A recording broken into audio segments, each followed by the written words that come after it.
আজকের এই দিনটি 2024 সালের 15 জুলাই একটি বাক পরিবর্তন ঘটিয়েছে বাংলাদেশে, একটি বাক পরিবর্তন ঘটিয়েছে এই ফ্যাসিবাদের।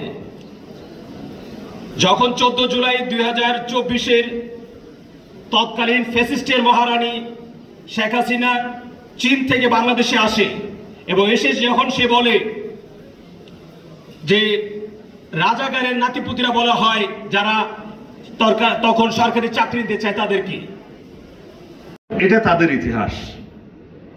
আওয়ামী লীগের ইতিহাস বারে বারে গণতন্ত্রকে হত্যা করার ইতিহাস।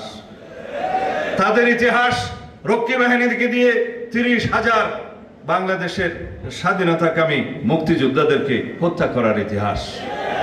তাদের ইতিহাস বর্বরতার ইতিহাস, ধর্ষণে সেঞ্চুরি করার ইতিহাস, বাংলাদেশের ছাত্র সমাজকে কলঙ্কিত করার ইতিহাস, এদেশের ছাত্র রাজনীতিকে কলঙ্কিত করার ইতিহাস। তাদের ইতিহাস একদলীয় বাকশাল কায়েমের মধ্য দিয়ে গণতন্ত্রকে বিলুপ্ত করার ইতিহাস। সুতরাং আওয়ামী লীগ নামক এই ফ্যাসিস্ট মাফিয়া সংগঠনের পক্ষে যে কোনো কিছু বলা সম্ভব। আমরা শুধু অঙ্গীকার করতে চাই, এখানে দাঁড়িয়ে আজকে 15ই জুলাইয়ে এখানে দাঁড়িয়ে আমরা অঙ্গীকার করতে চাই, বাংলাদেশে আর কোনোদিন কোনো ফ্যাসিবাদের উৎপত্তি হতে দেব না। আমরা সবাই ঐক্যবদ্ধ থাকবো স্বৈরাচারের বিরুদ্ধে।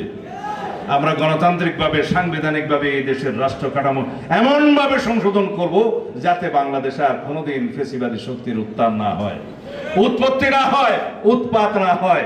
বাংলাদেশের ছাত্র সমাজকে আমরা কলঙ্ক মুক্ত করব, যে এক সময় এই দেশে একটি মাফিয়া ছাত্র সংগঠন ছিল যারা এই দেশের ছাত্র সমাজকে কলঙ্কিত করেছে।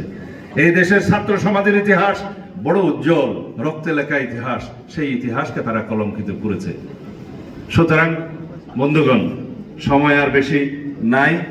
আমি সংসদের দিকে